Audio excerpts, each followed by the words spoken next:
everyone, welcome to Fourth U's Getting the Message for June 30th, 2024. I'm Kerwin Seeger, I'm the Religious Education Assistant. I'm joined by two amazing guests today. It's a special treat. So I have two people on either side. Emily, if you want to start and introduce yourself. I'm Rabbi Emily Cohen. I have the privilege of being the spiritual leader of West End Synagogue down at 69th in Amsterdam, and we come here every year to Fourth U for our High Holy Day services. So we definitely have a long-standing relationship with this wonderful community. Amazing. Welcome back to Fourth U. We're so excited to have you for this special service. And for the last time, Reverend Jonathan, why don't you give us an introduction? Yes, last time indeed, Kerwin. I'm the Reverend Dr. Jonathan Kuponaquam. I am the interim senior minister this very last Sunday here at Fourth Universalist Society in the city of New York. I'm honored to close things out with you here with Get the Message. So we have a pretty special. So we have a pretty special service today. So we are talking a lot about pride and transitioning through pride. So this reading seems to be a lot of kind of going through transitions and having conversations about what does it mean to love each other. So where did this message come from? And maybe starting with you, Emily. Sure. So I think for me, this reading, it involves two quintessential Jewish texts. This phrase, "Ve'ahavta l'reacha kamocha," which means you will love your neighbor as yourself, and "b'tselem Elohim," the idea of being made in the divine image.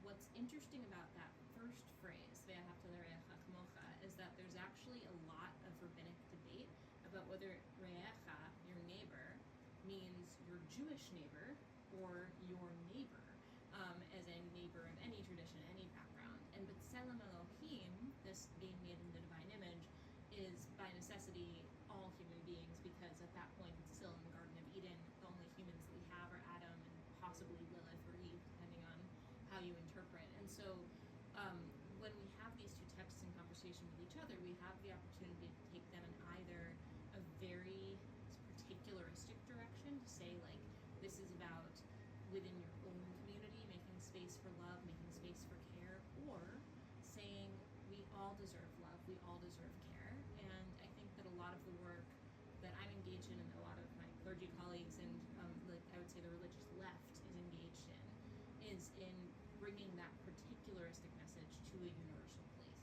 and saying we do all have an obligation to love one another, to see one another fully, and to understand that each of us is indeed made in that divine reflection. Amazing. That's such a really powerful statement, especially in today's day and age with so much going on in the political zeitgeist. Reverend Jonathan, so there's a lot going on. Like I just said, there's a lot going on politically. There's also a lot going on in Fourth U. Right. And we are going through a transition ourselves. So the second part of the service is really the transition of moving from the previous generation of church leaders to the new generation of congregational leaders. Can you maybe talk a little bit about how that ties in with the message of our reading today? Yeah, there's so many different directions I could have gone with this. And of course, as I've been talking about throughout the month of May, the root of universalism is putting love at the center. And what would it mean, like Rabbi Emily was saying before, to widen our circle of concern, to not just go after people who perhaps look like us or are traditionally seen as UUs, but those who have been historically marginalized, for example, to bring them in from the margins to the center. And so love is at the center of our faith. And it does mean that it's a lot of hard work, and sometimes the circle kind of moves, and so people move in and out of our circles, and this is why we've had quite a few transitions this year, for various reasons, that staff and clergy have decided to move on and pursue other things perhaps, or in some cases, like Ember, for example, moving on means physically moving from one state to another, right? And so how do we do so intentionally? How do we do this lead-taking process intentionally and with pride in what they've accomplished at Fourth Universalist, and also pride in the community itself and what is yet to be done. Because again, we need to go back to this mission of how do we increase a sum of love and justice in the world. And so I feel like that is something worth celebrating. And what a great way to do it than Pride Sunday, right? And so I thought that the message in particular resonated because it is about recognizing that we're all created in the divine image, and we're all created in this rainbow color of humanity, and not just humanity, but by extension, the rest of nature is also very, as scientists are kind of now figuring out, that we're all unique in our own ways, and yet there's a way to respect that uniqueness that we perhaps haven't quite figured out a way to do. So I think Pride is an awareness raising kind of moment to get back into right relationship and to recognize that our neighbors are actually wider than who we think they are. Thank you. Final question for the both of you. So this reading and this service today is so much about like community building and neighborhood and loving each other as part of this rainbow. So New York has been at the center of a lot of the history surrounding LGBT rights from Stonewall onward, and through this, our congregations have been involved in pieces of this history. Looking forward, as we celebrate Pride today, and all of the celebrations going on, looking forward, how do you think our congregations can move forward to embrace Pride in a more proactive and future-looking manner? What a great question. I mean, I think, Pride is always ongoing, right? Transitions are always ongoing. We have, and sometimes that gets a little bit complicated because there's this message of like, born this way, which to an extent is true. And we're always coming into a process of discovery of like who we are, how we manifest, how we express our gender, how we express our sexuality, and that's something that is a lifelong process of evolution. And so I think when it comes to Pride Month in particular, it's very easy to throw up a rainbow flag for the month and have a couple of special readings and call out the people that we know to be part of the queer community within our congregations and say, hey, do you want to take part? And that's all good. Like, that is all really great stuff. And I think that being proactive about Pride means understanding like it's not just a month. At West End Synagogue, we actually have a Pride flag in our window year round. We've made a conscious decision not to have any national flags in our space, but the Pride flag for us is a sign that we are always welcoming, or at least we seek to always be welcoming to folks who are part of the LGBTQ spectrum. And it's a learning process. Some people in my congregation are, of course, LGBTQ, including myself. There are a lot of people as well who are strong allies, who have family members who are. And of course, there are many people who are still learning what it means to be an ally. And so part of that proactive work is doing the work of really being in conversation within community and in the wider New York community about how do we all do this together, knowing that we are in different places, that we're learning a lot, that we're sometimes struggling in some different ways. And yet the goal, of course, as Reverend Jonathan said, is to make sure that everybody feels like they are part of this tapestry of welcome, regardless of who they are. Can I add an additional question for Emily?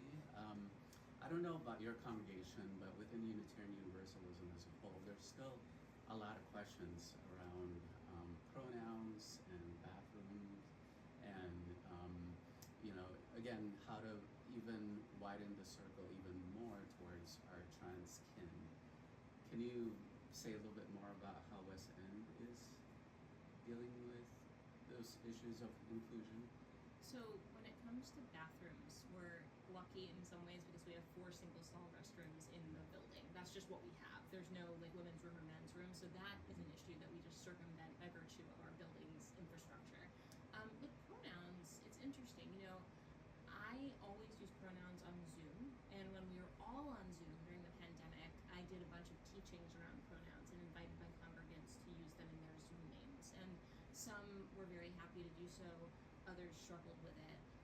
But it became this process of like, just talking about how by using our pronouns, we make space for everybody else to use their pronouns. And so we also have name tags at the synagogue. And some of our members will write or use a sticker to indicate their pronouns on their name tag. So when people come in, they can choose whether they want to do that. But it's a balance. We had an aliyah, which is a coming up to the Torah for a reading yesterday in honor of Pride Shabbat. And it was for people that were part of the LGBTQ community. And I actually said, coming out is a process. And it may be that you are out in all communities and you feel that you can come forward very easily. It may be that you're out in some communities but not others, or it may be that you're in a process of coming out to yourself. So, come up if you feel like you are ready to do so in this space, but know that like you don't have to, because that's I think always part of it too. Is like we have to let people come to who they are on their own terms and not pressure people to be out in spaces or in ways that they are not comfortable. If that helps answer the question at all.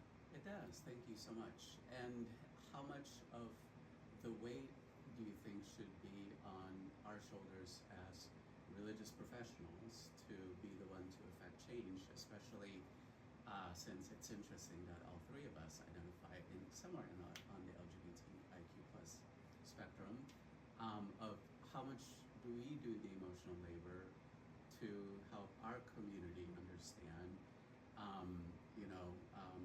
what's going on and to raise that level of awareness, because we have our own issues as well, right? In terms of the perception, for example, if we preach any sermon about LGBTQ plus issues, that all of a sudden becomes an LGBTQ plus sermon, and people will start saying, oh, we don't want to turn into an all LGBTIQ plus congregation, that kind of mentality. So, and it is interesting, I don't know about in your rabbinical world, but in our tradition anyway, I am talking to a friend of mine of how where this is quickly becoming a pink collar job, so to speak, that ministry and becoming a religious professional, which is fabulous that we're getting a lot of LGBTQI plus folks finding their calling in ministry. But what does it mean to both be the spiritual leader and to do this work with our congregations? What a huge question. Really good one. I mean, I think I'll just answer a little bit. I'm curious about what you think too very much. I want to turn the question back to you, but I think like it's about positionality, right? Like I'm bi, pan, queer, but I also very much read as I'm kind of I'm a femme queer. Like I'm read as straight in a lot of circumstances, particularly because I'm married to a man. And that's something that like therefore I have a lot of privilege and I have a lot of like just security in my own place in society that I would not have if I happened to fall for somebody who was female or non-binary or like trans or like whatever. And so for me, I feel like I have a lot of obligation to put these issues front and center because I recognize my own identity, but I also recognize the power and privilege that I carry in my particular manifestation of that identity. And I think that like for people who are in more vulnerable populations within the LGBTQ spectrum, there's a question of like how much do you risk yourself, your safety, your sense of well-being, just even like your story, and how much do you want to like not put yourself out there like that? Like I think that for each of us in the role of clergy, there's an obligation to work on these issues and to make better spaces for more people to come in and be their full selves. And I think there's always a balance of how much we put ourselves in and how much we feel safe doing so and how much we want to say like, okay, maybe that's for next year, maybe that's for another time. But I really want to hear your answer to the same question. It's such a good one. It hasn't really been much of an issue here at Fourth U, but with other congregations I've served, for example, especially I remember this one in particular, they haven't quite gone through the welcoming congregation process yet, and so there was a lot of talk about, well, why do all your sermons have to do with being queer? And I kind of wonder what that actually means, right? If I just mention at that time my ex-husband, for example, does that automatically make it a queer sermon? Because if a straight minister mentions their spouse or their partner or their kids, that doesn't automatically make it a straight sermon. So I think there's still this level of discomfort of this isn't something that we're used to seeing up on the pulpit or hearing these kind of stories. And so I think the more awareness I try to bring to the situation, the more it causes them to think. Because again, in seminary, I learned the difference between exclusive language in terms of the divine, for example, versus inclusive language versus emancipatory language, right? So exclusive language would be just to say God is he, right? And then inclusive language would just basically be gender neutral way of saying who the divine is. But emancipatory language actually causes people to rethink what they've been taught all along and go with maybe God is she or God is they or other pronouns to describe the divine and divine reality. And so I feel like being queer also queers the theology and queers the sermons and queers the whole service, because being queer is all of who I am, and yet I don't represent the entirety of the queer experience either. And so this is all about us learning together and queering our own imaginations about what could possibly be. And so it's a way of making theology come alive, I feel like, is what my responsibility is. But I'm not responsible for changing everybody's minds because I can't do that for them, right? So I could only do my own little bit, especially with the short amount of time I have in this congregation. So, and as you know, we queered Easter this past year because it was also Transgender Day of Visibility. And so, again, it's all about trying to figure out ways in which we could make these conversations more normal and part of our everyday discourse instead of, like you were saying, just once a year celebrating Pride. Any final thoughts from either of you? I just think that what you're saying is so important. Like this, that like just by being yourself, you're kind of bursting that heteronormative bubble, and that's going to be threatening to some people. But that doesn't mean that it's wrong, and it doesn't mean that it's even intentional.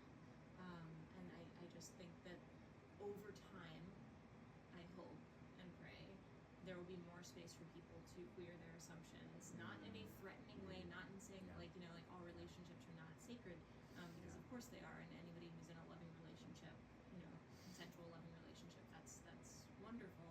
But I think that breaking free of the heteronormative bubble helps everybody to have a better understanding or a more expansive understanding of what the world is, what God could be if there is such a thing, and what religion and religious spaces could be for everybody.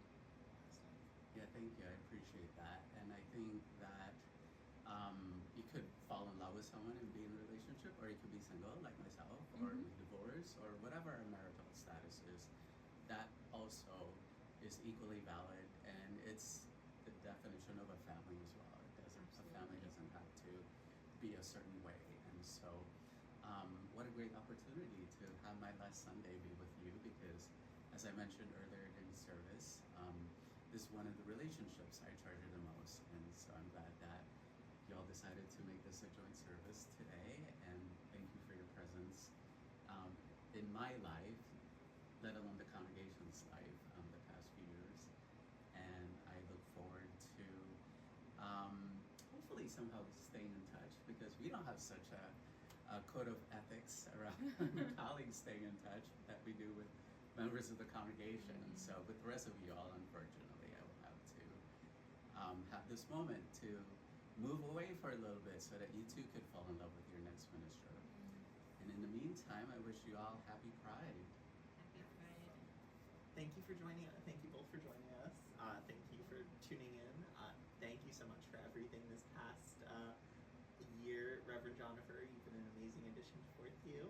And we will see you all next week for Getting the Message. Have a great week.